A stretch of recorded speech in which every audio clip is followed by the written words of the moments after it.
கறி சாப்பிட்றது சரியா தவறா? தவறு தான்.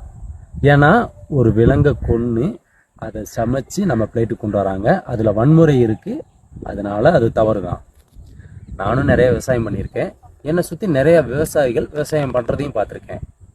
முதல்ல ஒரு விவசாயம் பண்ணணும்னா, ஒரு கிழங்கை விதைக்கிறோம்னா முதல்ல காவல் காக்கணும். ஒரு குரங்கோ பன்னியோ காட்டெருமையோ மயிலோ வருதுன்னா அதை சோலார் வேலி போட்டு அதை தடுத்து உள்ளே வராமல் பார்க்கணும்.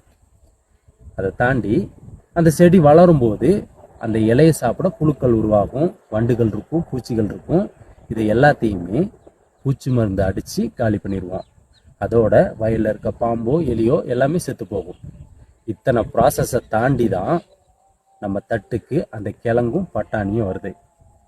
ஸோ கறியை சாப்பிட்றத விட காய்கறிகள் சாப்பிட்றதுல தான் வன்முறை அதிகமாக இருக்குது.